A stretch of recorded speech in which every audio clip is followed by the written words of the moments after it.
নমস্কার। কথায় কথায় কথামৃত অনুষ্ঠানের 455তম পর্বে আপনাদের স্বাগত।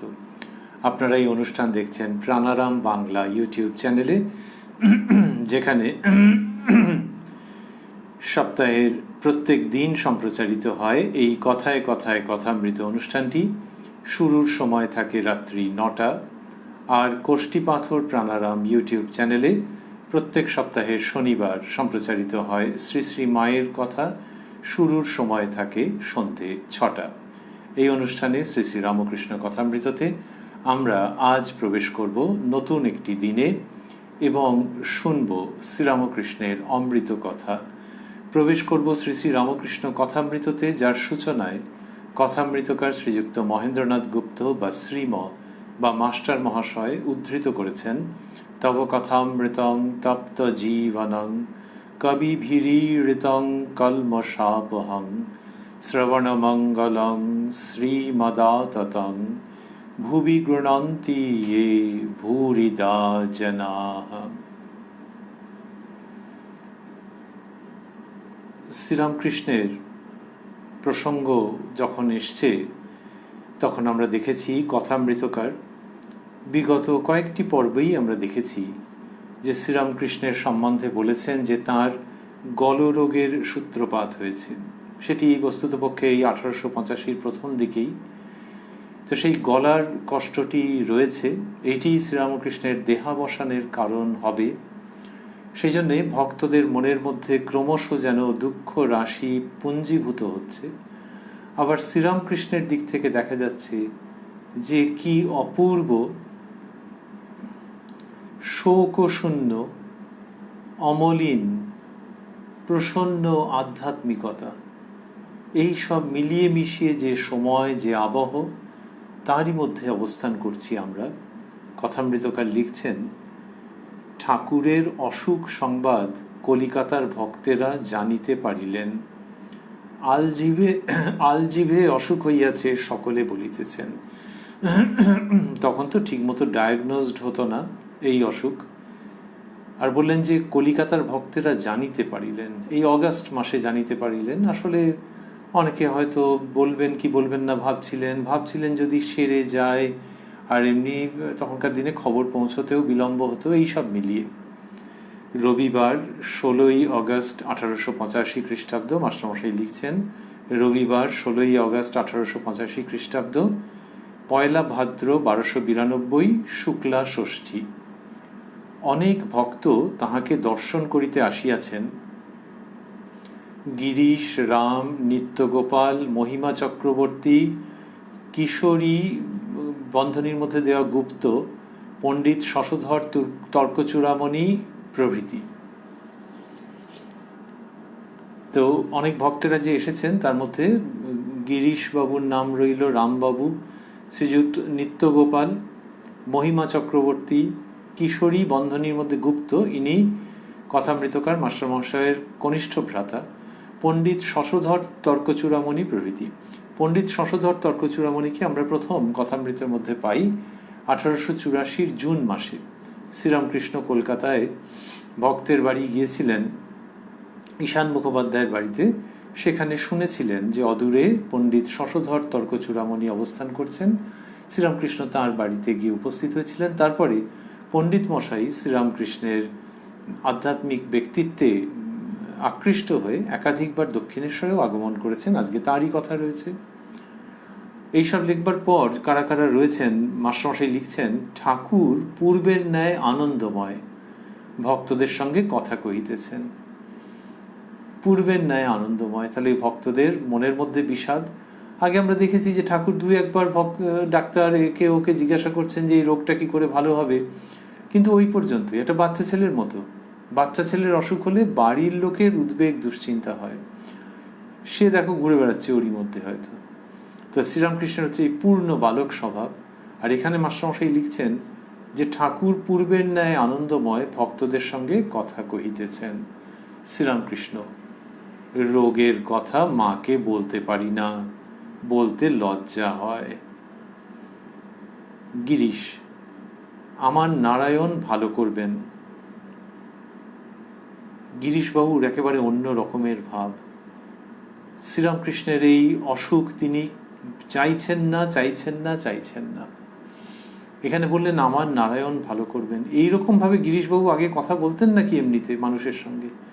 ভেতরে ভেতরে খুব ভক্তি বিশ্বাস ছিল, বলা হয় ভক্ত ভৈরব গিরিশচন্দ্র, কিন্তু বাইরের দিক থেকে কোনো রকমের আবেগ ভক্তি প্রকাশ করা নৈব নৈব ছ, এরকমই তো গিরিশবাবুর ভাব ছিল। সেই তিনি ওই 1884 দিকে শ্রীরামকৃষ্ণ তার রঙ্গালয়ে গেছেন, নাটক দেখেছেন একাধিকবার, এবং গিরিশবাবুর ধীরে ধীরে পরিবর্তন হয়েছে। সে তো অন্য রকমের অধ্যাত্ম কাব্য। আর আজকে দেখছি আমরা এই 16ই আগস্ট 1885-তে শ্রীরামকৃষ্ণ সমীপে তিনি উপস্থিত এবং বলছেন আমার নারায়ণ ভালো করবেন। এটার মধ্যে গিরিশবাবুর অনেক চাপা বেদনা এবং আগ্রহ এবং ইচ্ছে এবং বাসনা সমস্ত কিছু জমা হয়ে রয়েছে, যে ঠাকুর যেন আরোগ্য হয়ে যান। রাম ভালো হয়ে যাবে। শ্রীরামকৃষ্ণ সহাস্যে, হ্যাঁ ওই আশীর্বাদ করো। সকলের হাস্য। এমনভাবে বলেছেন যে এরা সব আশীর্বাদ করবেন, এরকম আর কি একটা ভাব। সেরকম এমনভাবে নিশ্চয়ই বলার ভঙ্গির মধ্যে ছিল যে সবাই হেসে ফেলেছেন। তো গিরিশবাবু আমরা স্মরণ করছিলাম যে 1884 ওই শেষের দিক থেকে আসছেন, তো তাহলে খুব বেশি দিন নয়, মানে ওই যে আসছেন মানে এবার ঘন ঘন এসেছেন তা নয়, কিন্তু তার মনের ভেতরের যে ভাবের পরিবর্তন হয়েছে সে তো বিপুল। তো মাস্টারমশাই লিখছেন, গিরিশ নূতন নূতন আসিতেছেন, ঠাকুর তাহাকে বলিতেছেন তোমার অনেক গোলের ভিতর থাকতে হয়, অনেক কাজ, তুমি আর 3 বার এসো। কি মিষ্টি করে বলছেন। এইবার শশধরের সহিত কথা কহিতেছেন। তা গিরিশবাবুকে বললেন যে তোমার অনেক গোলের ভিতর থাকতে হয়, অনেক কাজ, তুমি আর 3 বার এসো। কেন আর 3 বার? ওই আর কি, যে তোমার আসা তো মুশকিল, কিন্তু গিরিশবাবুর যাতে ভেতরের ভেতরে মঙ্গল হয়ে যায় সেই জন্য আর 3 বার। ভেতরের যে জমা সমস্ত সঞ্চিত কর্ম যাকে বলা হয়, তজ্জনিত যে সংস্কার রাশি, যে অন্ধকার যার জন্যে সূর্যালোক প্রবেশ করতে পারছে না, অধ্যাত্ম সূর্যের দীপ্তি প্রবেশ করতে পারছে না, তার জন্য যে পরিষ্কার করা দরকার, যে পথ প্রস্তুত করা দরকার, সেটির জন্য আর 3 বার এসো। এরকম ভাবে শ্রীরামকৃষ্ণ বলছেন। কি গভীর মধুর ইঙ্গিতবাহী উক্তি! কিন্তু বলে যাচ্ছেন যখন, তখন একেবারে সাধারণ ভঙ্গিতে, যেমন ভাবে লোকে বলে কারোর আসার প্রসঙ্গ, সেই রকম ভাবে বলছেন, কিন্তু বোঝাই যাচ্ছে যে গিরিশবাবুর ভিতর বাহির সমস্ত তিনি দেখতে পাচ্ছেন, দর্শন করছেন, এবং সেখানে বলছেন এইটি যে আর 3 বার এসো। আর তার সঙ্গে ওইটা যে তোমার অনেক গোলের ভিতর থাকতে হয়, অনেক কাজ, করুণায় মাখা। গিরিশবাবু বলতেন যে তাকে উদ্ধার করেছেন শ্রীরামকৃষ্ণ। সত্যি সত্যি যে গিরিশবাবু বাহ্যত ভেতরের দিক থেকে সেই সত্তা নিশ্চয়ই ছিল, আবার বাইরের দিক থেকে তিনি কোথায় পড়েছিলেন। তিনি বলতেন যে শ্রীরামকৃষ্ণের সবচেয়ে বড় মিরাকল তিনি নিজেই। এই যে শ্রীরামকৃষ্ণের মিরাকল বলছেন, তাহলে ওই ভেতরে ভেতরে ওই যে অবস্থাটা তৈরি হচ্ছে, আর সেখানে শ্রীরামকৃষ্ণের এরকম করুণা ধারা বর্ষিত হচ্ছে, যে কারুর এমনি উপকার করলেই লোকে বলে যে ও উনি উপকার করে দিলেন, এই তুমি একদম ওনার কথা শুনে চলবে, একদম এদিক ওদিক করবে না, কিসের তোমার কাজ, ওনার কাছে যাবে, উনি ওনার কাছে গেলে তোমার কি উপকার হবে। আর সেখানে শ্রীরামকৃষ্ণ উপকার উদ্ধৃতির মধ্যে যদি আমরা বলি, জীবনের সর্বোচ্চ কল্যাণ মঙ্গল সাধন করছেন, সেই তিনি বলছেন তোমার অনেক গোলের ভিতর থাকতে হয়, অনেক কাজ, এইভাবে বলছেন। এই শ্রীরামকৃষ্ণকেই তো বলা হয়েছে যে করুণায় ইনি দেহ ধারণ করেছেন, করুণার ঈশ্বর, প্রেমের ঠাকুর শ্রীরামকৃষ্ণ। এইবার শশধরের সহিত কথা কহিতেছেন। শ্রীরামকৃষ্ণ শশধরের প্রতি, তুমি আদ্যাশক্তির কথা কিছু বলো। শশধর, আমি কি জানি? তখন শ্রীরামকৃষ্ণের ভঙ্গিটা হচ্ছে, বটে তুমি কি জানো? তোমাকে এটা বলা হচ্ছে আর তুমি সেটা না বলে ভাবছো ফাঁকি দেবে, পার পেয়ে যাবে। কিরকম মজার কথা বলছেন। মাস্টারমশাই লিখছেন, শ্রীরামকৃষ্ণ সহাস্যে, একজনকে একটি লোক খুব ভক্তি করে, মানে এমন জিনিস শ্রীরামকৃষ্ণ বলবেন, এরপরে আর শশধরবাবু মুখটি বুঝে থাকতে পারবেন না। একজনকে একটি লোক খুব ভক্তি করে, সেই ভক্তকে তামাক সাজার আগুন আনতে বললে, তা সে বললে আমি কি আপনার আগুন আনবার যোগ্য? আর আগুন আনলেও না, সকলের আসন। এইটা যেই শ্রীরামকৃষ্ণ বলেছেন যে আনবার যোগ্য কিনা এটা বললো, আর বলে দেখো নিয়েও এলো না। শশধর আজ্ঞা তিনি নিমিত্ত কারণ, ব্যাস শুরু করে দিয়েছেন বলতে, যে এরপরে আর চুপ করে থাকা মানে টু মাচ হয়ে যাবে, দেওয়ালে পিঠ ঠেকে গেছে। ওই মাস্টারমশাই যে বললেন যে ঠাকুর পূর্বের ন্যায় আনন্দময়, সেটি তারই একটি যেন দৃষ্টান্ত স্বরূপ এই ঘটনা। শশধর তর্কচূড়ামণি মহাশয় বলছেন, শ্রীরামকৃষ্ণ বলেছিলেন তুমি আদ্যাশক্তির কথা কিছু বলো। শশধর বলছেন, মাস্টারমশাই লিখছেন, শশধর আজ্ঞা তিনি নিমিত্ত কারণ, তিনি উপাদান কারণ। তিনি জীব জগৎ সৃষ্টি করেছেন, আবার তিনি জীব জগৎ হয়ে রয়েছেন। যেমন মাকড়সা নিজে জাল তৈয়ার করলে, বন্ধনীর মধ্যে মাস্টারমশাই দিচ্ছেন নিমিত্ত কারণ, আর সেই জাল নিজের ভিতর থেকে বার করলে, আর সেই জাল নিজের ভিতর থেকে বার করলে বন্ধনীর মধ্যে উপাদান কারণ। শ্রীমৎ রামানুজাচার্যের মতের মধ্যে এটি আছে, সাংখ্য দর্শনের মধ্যেও এটি আছে। সেটির কথা শ্রীযুক্ত শশধর বলছেন যে তিনি নিমিত্ত কারণ, তিনি উপাদান কারণ। নিমিত্ত কারণ কখনো বলা হয় ব্রহ্মকে, মানে জগৎ কারণ, কজ, আর তিনি উপাদান কারণ, যা ঘটেছে, যা উৎপন্ন হয়েছে। তিনি জীব জগৎ সৃষ্টি করেছেন, আবার তিনি জীব জগৎ হয়ে রয়েছেন। তাহলে যিনি সৃষ্টি করেছেন তিনিই জীব জগৎ হয়ে রয়েছেন। উর্ণ নাভের কথা বলা হয়েছে, মাকড়সা, সেটি উল্লেখ করলেন শশধর তর্কচূড়ামণি মহাশয়। যেমন মাকড়সা নিজে জাল তৈয়ার করলে, অর্থাৎ নিমিত্ত কারণ মাস্টারমশাই লিখে দিচ্ছেন, আর সেই জাল নিজের ভেতর থেকে বার করলে উপাদান কারণ। তাহলে ওই যে জালটি তৈরি করছেন সেটি তার নিজের ভেতর থেকেই বেরোচ্ছে। তাহলে যখন নিজের ভেতর থেকে বেরোচ্ছে না, তখন তিনি নিমিত্ত কারণ। আর সেই জালটা যে তৈরি হচ্ছে জগৎ, তখন সেই উপাদান কারণও তিনি। শ্রীরামকৃষ্ণ আর আছে যিনি পুরুষ তিনি প্রকৃতি, যিনি ব্রহ্ম তিনি শক্তি। এই যখন বলছেন, সঙ্গে সঙ্গে ওই সাংখ্য অদ্বৈত সব মিলেমিশে এক অপূর্ব দর্শন তথা সত্যের উচ্চারণ ও উদ্ভাসের সৃষ্টি হচ্ছে।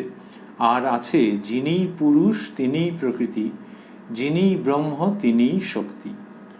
যখন নিষ্ক্রিয় সৃষ্টি স্থিতি প্রলয় করছেন না, তখন তাকে ব্রহ্ম বলি, পুরুষ বলি, আর যখন ওই সব কাজ করেন তখন তাকে শক্তি বলি, প্রকৃতি বলি। কিন্তু যিনি ব্রহ্ম তিনি শক্তি, যিনি পুরুষ তিনি প্রকৃতি হয়ে রয়েছেন। জল স্থির থাকলেও জল, আর হেললে দুললেও জল। সাপ এঁকে বেঁকে চললেও সাপ, আবার চুপ করে কুণ্ডলি পাকিয়ে থাকলেও সাপ। এই যেটি শ্রীরামকৃষ্ণ শশধর তর্কচূড়ামণি মহাশয়কে বলছেন, তার মধ্যে থাকছে ওই পুরুষ প্রকৃতি সাংখ্য দর্শনের, আর তার সঙ্গে ব্রহ্ম শক্তি, এই একই সমান্তরালে শ্রীরামকৃষ্ণ উচ্চারণ করছেন এবং করে বলছেন যে ব্রহ্ম আর শক্তি অভেদ। যেমন সাংখ্যের পুরুষ প্রকৃতি যেরকম, সেরকম ব্রহ্ম শক্তি। বলে বললেন যে যখন নিষ্ক্রিয় সৃষ্টি স্থিতি প্রলয় করছেন না, তখন তাকে ব্রহ্ম বলি। তাহলে এই যে করছেন না, তার মানে সেই সম্ভাবনাটা তার মধ্যে নিহিত, ব্রহ্মের মধ্যে। এবং তখন কিন্তু তিনি যখন নিষ্ক্রিয় রয়েছেন, করছেন না, তখন তাকে ব্রহ্ম বলি, পুরুষ বলি। আর যখন ওই সব কাজ করেন, তখন তাকে শক্তি বলি, প্রকৃতি বলি। এই যে শ্রীরামকৃষ্ণ যখন বলতে আরম্ভ করছেন, প্রথমেই বলছেন আর আছে। আর আছে মানে এরকম মত আছে। সে মত কোথায় আছে? সেটা শ্রীরামকৃষ্ণ যখন আর আছে বলছেন, তার মানে তিনি নিজেই এটি বলছেন, অথচ এটি বেদাতিরিক্ত নয়। বেদের মধ্যে যে সামূহিক ভাবরাশি আছে তার বাইরের কিছু নয়, কিন্তু এ এক নবীন উচ্চারণ, এক নবীন আস্বাদন। আর আছে বলে এটা বলেন, যিনি পুরুষ তিনি প্রকৃতি, যিনি ব্রহ্ম তিনি শক্তি। এবং সেখানে বলছেন যে যখন নিষ্ক্রিয় সৃষ্টি স্থিতি প্রলয় করছেন না, তখন তাকে ব্রহ্ম বলি, পুরুষ বলি। তাহলে এই নিষ্ক্রিয় অবস্থায়। আর যখন ওইসব কাজ করেন তখন তাকে শক্তি বলি, প্রকৃতি বলি। তার মানে ওই একই সত্তা, কখনো তাকে ব্রহ্ম বলছি, কখনো তাকে শক্তি বলছি। ব্রহ্ম বা পুরুষ, শক্তি বা প্রকৃতি বলছি। এইটা যে শ্রীরামকৃষ্ণ বলছেন, এর মধ্যে ওই নবীনতাটা কোথায় রয়েছে, নবতম ব্যঞ্জনা কোথায় সংযোজিত আছে, সেটি হচ্ছে যে ওই ব্রহ্ম এবং শক্তি, এই যিনি ব্রহ্ম তিনিই শক্তি, এটা বলা মানে হচ্ছে যেন একটি কোনো সত্তা, তিনি কখনো নিরাকার কখনো সাকার। তাহলে নিরাকার কি শেষ কথা, সেটা কোথায়? শ্রীরামকৃষ্ণই বলছেন যে তিনি সাকার, তিনিই নিরাকার, আবার তিনি সাকার নিরাকারের পার। এই যে সাকার নিরাকারের পার, এটি যে নিশ্চিত রূপে শ্রীরামকৃষ্ণ উপস্থাপন করছেন, সেইখান থেকেই এই আধ্যাত্মিকতা তথা দর্শনের নতুন ব্যঞ্জনা উদ্ভাসিত হতে সূচনা করছে। সেটি কিরকম, যে ওই যিনি ব্রহ্ম তিনি শক্তি, যিনি সাকার তিনি নিরাকার, এইটি বলছেন। এবং এখানে বললেন কিন্তু যিনি ব্রহ্ম তিনি শক্তি, যিনি পুরুষ তিনি প্রকৃতি হয়ে রয়েছেন। জল স্থির থাকলেও জল, আর হেললে দুললেও জল, এই হচ্ছে শ্রীরামকৃষ্ণের বিশেষত্ব। যে জল যখন স্থির থাকছে, সেই অদ্বৈত ভাবকে, সেই তরঙ্গহীন বিক্ষেপবিহীন যে অবস্থা, তাকেই যে তুমি চূড়ান্ত বলবে, যতক্ষণে বলবে তার আগেই শ্রীরামকৃষ্ণ ওই জলকে শেক করবেন, ওই জলকে আন্দোলিত করবেন এবং তার মধ্যে ঢেউ উঠবে। তিনি দেখাবেন যে হেলছে দুলছে যখন, তখনও জল। অর্থাৎ ওই রকম করো না যে নিরাকারই শেষ কথা, অদ্বৈতই শেষ কথা। এসব বলবার আগেই এই দেখো দ্বৈত মাধুর্য, দ্বৈত প্রাণস্পন্দন। এবং আসলে কি জানো, আসলে জল যখন হেলছে দুলছে তখনও জল, যখন স্থির থাকছে তখনও জল, আসলে জল। তাহলে জল মানেও তো একটা শব্দ, কিন্তু হ্যাঁ ওই আর কি, একটি সত্তা, একটি শব্দ। আসলে তো ওই আসলে অবাং মনস গোচরম। তুমি যে মুহূর্তে বললে যে নিরাকার সত্তাই হচ্ছে আসল শেষ কথা, তখন ওই অবাং মনস গোচরম শব্দটিকে কি করে এখানে তুমি স্থাপন করবে, কি করে এটির সঙ্গে মেলাবে? তাহলে ওই একটা কিছু, ওই সত্য আভাসী ইঙ্গিতে, সেটি কখনো দেখছো স্থির জল, কখনো দেখছো তরঙ্গায়িত জল হেলছে দুলছে। কিন্তু ওই জল বলছেন সাপ এঁকে বেঁকে চললেও সাপ, আবার চুপ করে কুণ্ডলি পাকিয়ে থাকলেও সাপ। তাহলে ওই যে কুণ্ডলি পাকিয়ে আছে ওরাও সাপ, এঁকে বেঁকে চলছে যখন সাপ। আচ্ছা, এটি একটা। আরেকটি হচ্ছে কি, যে যখন কুণ্ডলি পাকিয়ে আছে তখন মনে হচ্ছে এই এঁকে বেঁকে চলতে আরম্ভ করবে, আবার যখন এঁকে বেঁকে চলতে আরম্ভ করছে তখন মনে হচ্ছে যে, যখন দূর থেকে কেউ দেখছে ভয় নেই, তখন মনে হচ্ছে যে এই তো একটু আগে কুণ্ডলি পাকিয়েছিল, বা এ কুণ্ডলি পাকিয়েও থাকে। তাহলে ওই তির্যক গতি দেখলে তার ওই স্থির অবস্থাও মনে পড়ে, আর স্থির অবস্থা দেখলেও তির্যক গতি মনে পড়ে। কার? ওই সাপের। সাপ মানে আসলে কে? আর উত্তর নেই। ওই অবাং মনস গোচরম, বাক্য মনের অতীত তিনি কখনো কখনো তির্যক গতিতে এই জগৎ রূপে, চতুর্বিংশতি তত্ত্বরূপে গতিশীল, আবার কখনো তিনি কুণ্ডলী পাকিয়ে থাকছেন ব্রহ্ম বা পুরুষ রূপে। এটি শ্রীরামকৃষ্ণ বলছেন। এবং তার কথার মধ্যে দিয়ে ওইটা ঘুরে ফিরে আসছে যে এই দুয়েরও অতীত তিনি। তাহলে অতীত তিনি মানে তিনি কি অনধিগম্য? তা নয়।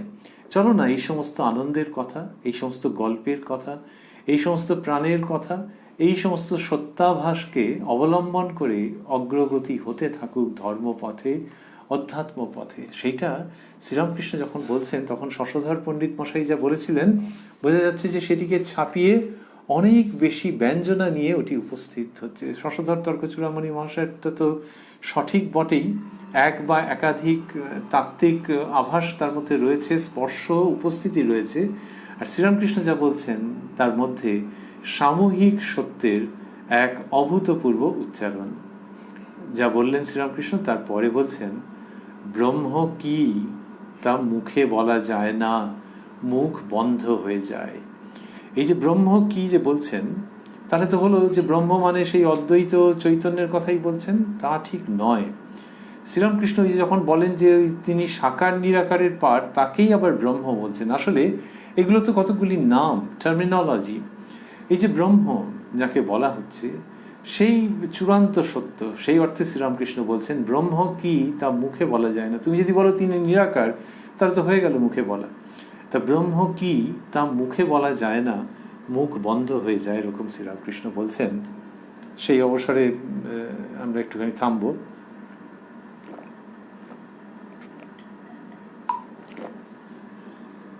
মুখ বন্ধ মুখ খোলা এই সমস্ত প্রসঙ্গের মধ্যেই আমরা রয়েছি। শ্রীরামকৃষ্ণ বলছেন ব্রহ্ম কি তা মুখে বলা যায় না, মুখ বন্ধ হয়ে যায়। বলে উদাহরণ দিচ্ছেন। নিতাই আমার মাতা হাতি, নিতাই আমার মাতা হাতি, এই কথা বলতে বলতে শেষে আর কিছুই বলতে পারে না, কেবল বলে হাতি। আবার হাতি হাতি বলতে বলতে হা, শেষে তাও বলতে পারে না, বাহ্য শূন্য। কি অপূর্ব এরকম হলো যখন শ্রীরামকৃষ্ণ এইসবগুলি বলছেন, এবং বলছেন সংকীর্তনে নিতাই আমার মাতা হাতি, মানে মত্তহস্তি, শ্রীযুত নিত্যানন্দ সম্পর্কে বলা হচ্ছে। তা শ্রীরামকৃষ্ণ সেটি বলছেন যে সংকীর্তনের শুরুতে অনেকে মিলে বা কোনো একজন বলছেন নিতাই আমার মাতা হাতি, নিতাই আমার মাতা হাতি, বলতে বলতে যে ভাব হচ্ছে তখন আর কিছুই বলতে পারছে না, তখন বলছে হাতি হাতি এরকম বলছেন। তখন তারপর যখন ভাব আরো গভীর হয়ে যাচ্ছে বলছে হা হা এরকম বলছে। শেষে তাও বলতে পারে না, বাহ্য শূন্য। ওই যে বললেন ব্রহ্ম কি তা মুখে বলা যায় না, মুখ বন্ধ হয়ে যায়, সেটির উদাহরণ হিসেবে এটি দিচ্ছেন। এবং সেখানে কিরকম অদ্ভুত যে ব্রহ্মের কথা বলছেন, বলতে বলতে সংকীর্তনের প্রসঙ্গে চলে এলেন। আর এই তো দ্বৈত ভাবের সঙ্গে পরিচিত দৃশ্য, হ্যাঁ তাই, কিন্তু বলতে বলতে সেই নিতাইয়ের কথা বলতে বলতে ভেতরে যে ভাবটা হচ্ছে তাতে একদম চুপ হয়ে যাচ্ছেন। এই চুপ হয়ে যাওয়াটা শ্রীরামকৃষ্ণ যেটি বলছেন, এটি নিরাকার সাকারের পার। তবু যদি প্রশ্ন ওঠে যে আচ্ছা নিরাকার ভাব ছাপিয়ে সাকার এবং তারপরে পার, এই তো 1 2 3 ওই উচ্চতম। শ্রীরামকৃষ্ণ সেই ঠিক উচ্চতম কথাটাকে ওরকম আনতে চান না, এইটা যাত্রাপথ। কিন্তু এখানে হলো কি যে ওই যে নিরাকার তিনি এই সাকারের মধ্যে রয়েছেন, তা না হলে সাকার থেকে ওখানে উত্তরণ হচ্ছে কি করে, উত্তরণ তো প্রতিহত হয়ে যেতে পারত। তিনি এখানে রয়েছেন, আর দোহাই এর মধ্যে ভেদ করবার চেষ্টা করো না, এটা শ্রীরামকৃষ্ণের ভাব। এটি জেনে যে এই সাকার বা নিরাকার সাকার পেরিয়ে তাঁর অবস্থান, তিনি কখনো নিরাকার কখনো সাকার। শ্রীরামকৃষ্ণ এই গিরগিটির প্রসঙ্গ বলেছেন যে কখনো এই রং কখনো ওই রং, কখনো দেখি কোনো রঙই নাই, তা তোমরা যা বলছো সেগুলো সত্য, আবার কখনো দেখি কোনো রঙই নাই। তাহলে ওই গিরগিটি কখনো নিরাকার কখনো সাকার, তার মানে সাকার নিরাকারের পারেও একটি কিছু আছে, সেই কখনো নিরাকার হচ্ছে কখনো সাকার হচ্ছে। তো শ্রীরামকৃষ্ণ এটি বলছেন এবং সেটা ওই সংকীর্তনের চিত্রকে নিয়ে এসে উপস্থাপন করছেন। তাহলে সংকীর্তনের চিত্রের মধ্যে অদ্বৈতের স্পর্শ রয়েছে। আবার এটি বেশ একটু অভাবনীয় যে ব্রহ্ম কি তা মুখে বলা যায় না, মুখ বন্ধ হয়ে যায়, নিতাই আমার মাতা হাতি বলে ওখানে চলে গেলেন। এই সমন্বয় শ্রীরামকৃষ্ণের শ্বাস প্রশ্বাসের মধ্যে রয়েছে। এই সমন্বয়টা কোনো প্রয়াসের দ্বারা অর্জিত সমন্বয়ের ভাবনা বা সমন্বয় চিন্তা তা নয়, এটা শ্রীরামকৃষ্ণের অঙ্গীভূত, তার স্বভাব লক্ষণের মধ্যেই এটি রয়েছে যে এই সমন্বয়, যে নিরাকার সাকার এর মধ্যে কোনো ভেদ করো না। অথচ ভেদ তো ছিল, সেই ভেদ তীব্র ভেদ ছিল, কত রকমের ভাষ্য রচিত হয়েছে, বিভিন্ন ধারা রচিত হয়েছে, একটি ধারা অন্য ধারাকে খণ্ডন করেছেন। শ্রীরামকৃষ্ণ সেরকমভাবে করেননি, তিনি খণ্ডন করেছেন। কি করেছেন খণ্ডন? ভববন্ধন খণ্ডন করেছেন। তাই খণ্ডন ভববন্ধন জগবন্ধন বন্দিতমায়। তো ওই পূর্বপক্ষ প্রতিপক্ষ এই সমস্ত দিকে জানিনি, তিনি দেখাচ্ছেন যে সবটা মিলেমিশে আছে। Come on, discover this unique harmony and synthesis. এইটা শ্রীরামকৃষ্ণের জীবনের মধ্য থেকে এই আহ্বান ধ্বনি উত্থিত হচ্ছে। তো সেই তিনি ওই রকম একটির সঙ্গে একটিকে মেলালেন। সংকীর্তনের কথা বলতে বলতে ব্রহ্ম এবং অবাং মানস গোচরম তত্ত্বের ইঙ্গিত করলেন সুস্পষ্ট ভাষায়। আর যেটি হচ্ছে সেটি হচ্ছে যে কেউ খুব সুন্দর করে বোঝাতে পারেন, একেবারে হৃদয়ের কাছে যেন পৌঁছে গেছে, আর তারপরেও যদি তার মধ্যে ওই ভাব দেখতে পাই তাহলে তো অপূর্ব। শুধু যদি অডিওটা শুনেই তো কত ভালো লাগতে পারে, আর যদি চোখে দেখি যে তার ওই রকম ভাব, আর তো কিছু বলার নেই। মাস্টারমশাই লিখছেন শেষ, যে ঠাকুর বললেন শেষে তাও বলতে পারে না, শেষে তাও বলতে পারে না, বাহ্য শূন্য। তারপর মাস্টারমশাই লিখছেন এই কথা বলিতে বলিতে ঠাকুর সমাধিস্থ, দাঁড়িয়ে দাঁড়িয়েই সমাধিস্থ। এটি বলছেন যে এই কথা বলিতে বলিতে ঠাকুর সমাধিস্থ। কি অপূর্ব সংকীর্তনের কথা বলছেন, বলতে বলতে তার ওই অবস্থা হয়ে যাচ্ছে, দাঁড়িয়ে দাঁড়িয়েই সমাধিস্থ। যে দাঁড়িয়ে আছেন তো সেই অবস্থাতে সমাধিস্থ মানে কি? শ্রীরাম মাস্টারমশাই অন্যত্র লিখেছেন যে দেহ স্পন্দহীন, চিত্রার্পিতের ন্যায়, শ্বাস বহিছে কি না বহিছে, ইন্দ্রিয়গুলি যেন জবাব দিয়া চলিয়া গিয়াছে, এইরকম বিভিন্ন লক্ষণ লিখেছেন। তো এখন কেউ বসে থাকে, সে একদম একটা সাপোর্ট দেওয়া আছে, কিন্তু দাঁড়িয়ে দাঁড়িয়ে সমাধিস্থ হয়ে যাচ্ছেন শ্রীরামকৃষ্ণ এই সব প্রসঙ্গ করতে গিয়ে। কোনটি আবারও স্মরণ করছি, নিরাকার সাকার এইসব কথা বলতে গিয়ে, এবং নিতাই আমার মাথা হাতি করতে করতে সে আর কিছু বলতে পারছে না, বাহ্য শূন্য হয়ে যাচ্ছে।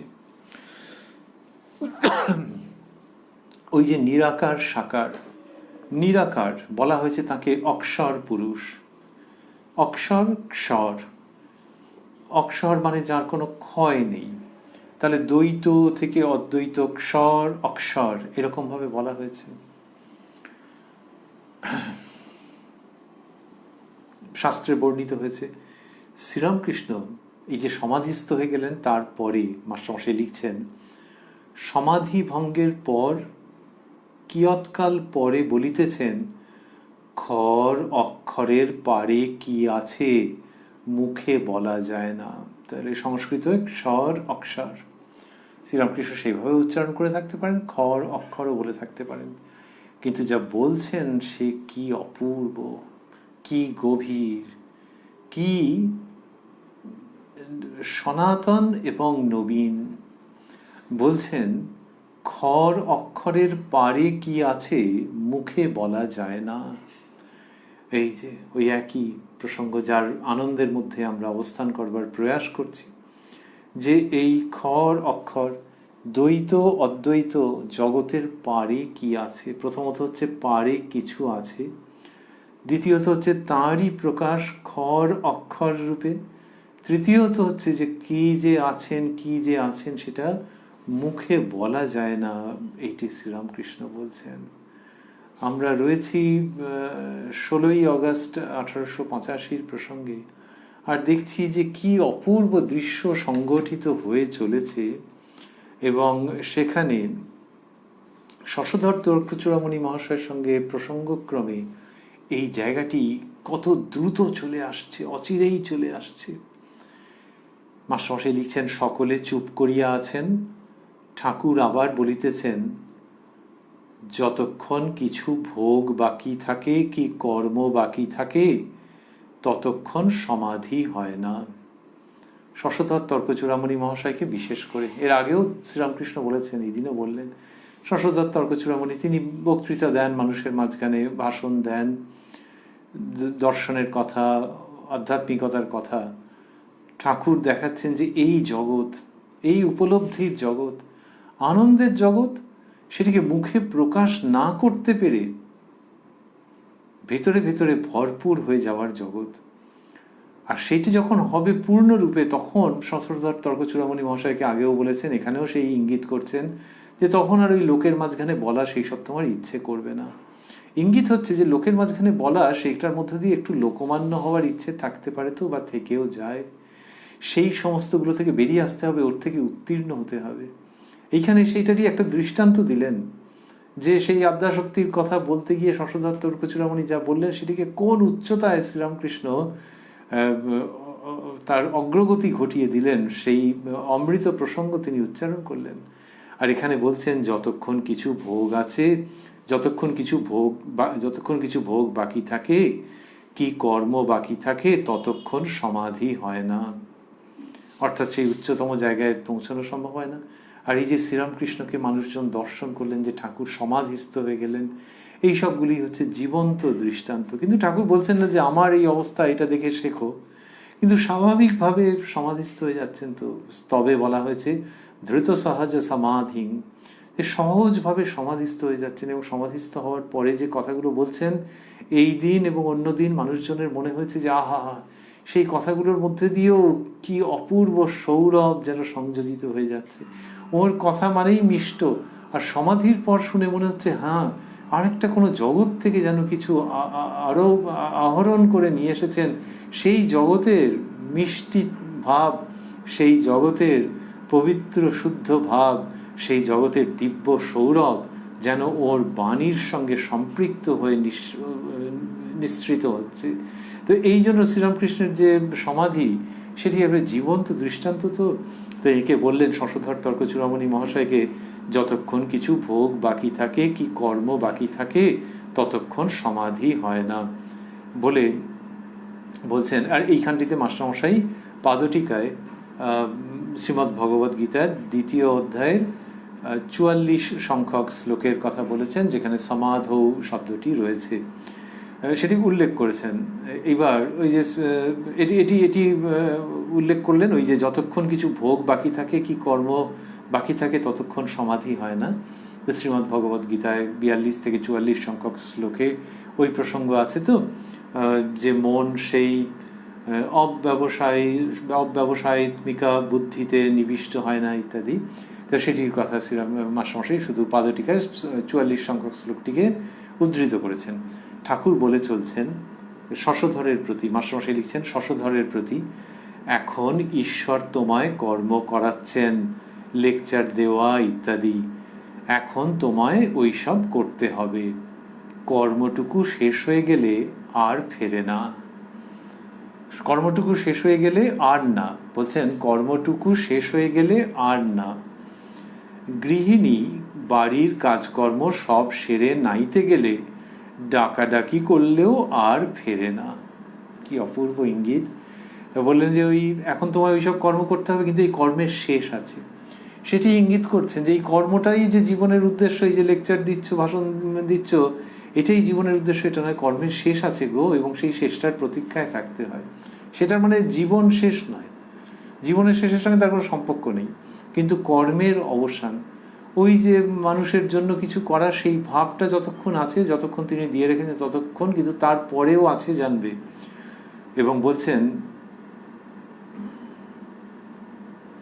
কর্মটুকু শেষ হয়ে গেলে আর না। আর না মানে যেন তার এটি ইচ্ছা, আদেশ, অনুজ্ঞা বড় প্রেমপূর্ণ, যে আর না, তার মানে আর কর্ম হয় না আর কি, কর্মটুকু শেষ হয়ে গেলে। আর এখানে যেন তাঁরও একটা খুব প্রেমপূর্ণ স্বনির্বন্ধ অনুরোধ সংযোজিত হয়ে গেছে, যে এটা বলো, এটা মনের মধ্যে রাখো, এটা স্বীকার করো, আমার কাছে বলে যাও অন্তত মনে মনে, যে কর্মটুকু শেষ হয়ে গেলে আর না। বলে বলছেন গৃহিণী বাড়ির কাজকর্ম সব সেরে নাইতে গেলে ডাকাডাকি করলেও আর ফেরে না। গ্রামের উদাহরণ মূলত ভাবতেও সুবিধে সেক্ষেত্রে, যে পুকুরে চান করতে গেছে, তো তার আগে নানান রকম, আগেকার দিনের তো এই তেল ঝাল নুন ওই হলুদ টলুদ লেগে টেগে একাকার কাণ্ড। আর এইটা ডাকছে, ওইটা ডাকছে, স্বামী বলছে, সন্তান বলছে, ওর শাশুড়ি বলছে, নানান রকম যে যেখানে যা বলছে সে ছুটছে টুটছে, এসব করছে। করে যখন নাইতে গেল, ব্যাস তখন ভেতর থেকে ডাকছে আর সে ফিরবে না। তো এই শ্রীরামকৃষ্ণের উক্তির মধ্যে কি সুন্দর ইঙ্গিত, যে নাইতে যাওয়া, এমনিতে বলা হয় অবগাহন স্নান করা, তাহলে সেই চূড়ান্ত পারমার্থিক তত্ত্বে, সত্যে, ভক্তিতে, প্রেমে নাইতে যাওয়া, তখন আর ফেরে না। এক। দুই হচ্ছে কাপড়ে চোপড়ে এইসব নুন তেল হলুদ এসব লেগেছে, এসব ধুয়ে টুয়ে ফেলা হবে। তেমনি এই কর্মেরও একটা সংস্কার থাকে, সেই সমস্ত সেরে ফেলে ওই গিন্নির নাইতে যাওয়া। কি অপূর্ব এই ঘরোয়া উদাহরণ, দেশওয়ালি উদাহরণ, সেটাকে এই জায়গায় নিয়ে যাচ্ছেন, যে যখন কর্মের অবসান হয় তখন সেটা কি আনন্দের। আর এ তো আমাদের গরমের দেশ, তো গরমের মধ্যে উনুনের পাশে এইসব করা, কিন্তু দায়িত্ব কর্তব্য, কেউ বলতে পারবে না যে এক চুল এদিক ওদিক হয়েছে। আর তারপর যদি ডাকে, লোকে বলবে আহা হা হা, বউটা চান করতে গেছে, তোরা এখন এরকম করে ডাকছিস। তো ওই যে কোনো তুমি ভুল দেখাতে পারবে না তার কাজের মধ্যে। সেই রকম জাগতিক কর্ম যেগুলো তিনি দিয়েছেন, সেই বোধে করে যাওয়া, কিন্তু যেন নাইতে হবে। ওই বউটা যদি না চান করে, আরে বাবা রে বাবা, সে তো বিধিকিচ্ছিরি অবস্থা, তেমনি তুমি সারা জীবন এইসব করে যাবে, নাইতে যাবে না।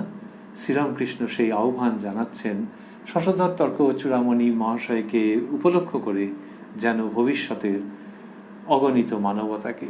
আমরা রয়েছি উদ্বোধন কার্যালয়ে প্রকাশিত শ্রী শ্রী রামকৃষ্ণ কথামৃতের 900 পৃষ্ঠায়, যেখানে 16ই অগস্ট 1885 প্রসঙ্গের সমাপন হচ্ছে। শ্রীরামকৃষ্ণের কৃপা সাপেক্ষে এই অনুষ্ঠানে আমরা আবারও মিলিত হব আগামীকাল প্রাণারাম বাংলা ইউটিউব চ্যানেলে,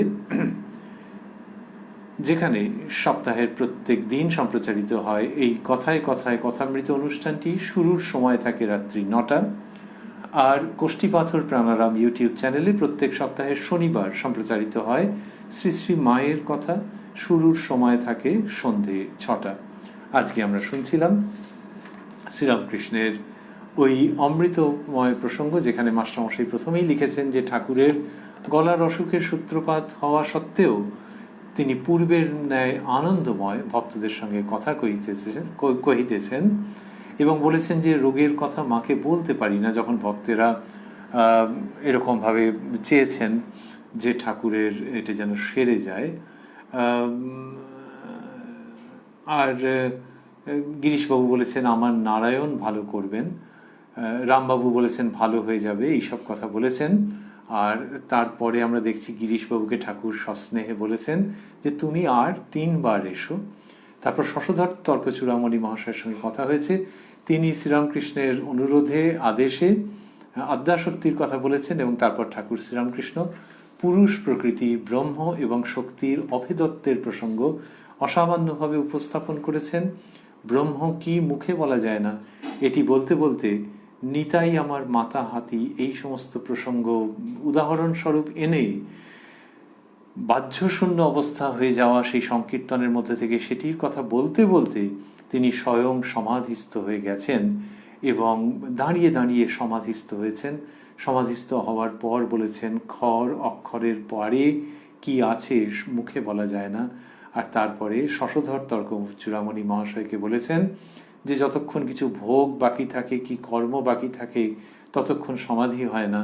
এবং তারপরে ওই গৃহিণীর চান করতে যাওয়া সেটির কথা বলেছেন যে সে সব কাজ, গৃহিণী বাড়ির কাজকর্ম সব সেরে নাইতে গেলে ডাকাডাকি করলেও আর ফেরে না।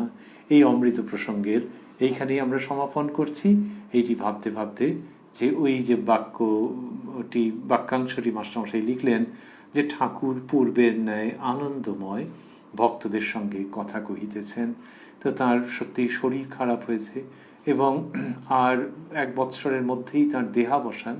কিন্তু তিনি তো রয়েছেন আমাদের মধ্যে, কথামৃতের মধ্যে দিয়ে বিশেষভাবে রয়েছেন, তিনি নিত্য বর্তমান। তাই অনুষ্ঠান সমাপন করতে করতে আমরা ভাবছি যে কথামৃত শ্রবণ করা, কথামৃতের কথা কিছুমাত্র চিন্তা করা মানেই ঠাকুরের এই শ্রীমূর্তিটি আমাদের কাছে যেন উপস্থিত হয়, আমাদের মনের কাছে মূর্ত হয়ে ওঠে তাঁরই আশীর্বাদে যে ঠাকুর পূর্বের ন্যায় আনন্দময় ভক্তদের সঙ্গে কথা কহিতেছেন। ওং নিরঞ্জনং নিত্যম অনন্ত রূপং ভক্তানুকম্পা ধৃত বিগ্রহং বৈ ঈশাবতারং পরমেশমিড্যং তং রামকৃষ্ণং শিরসা নমামঃ।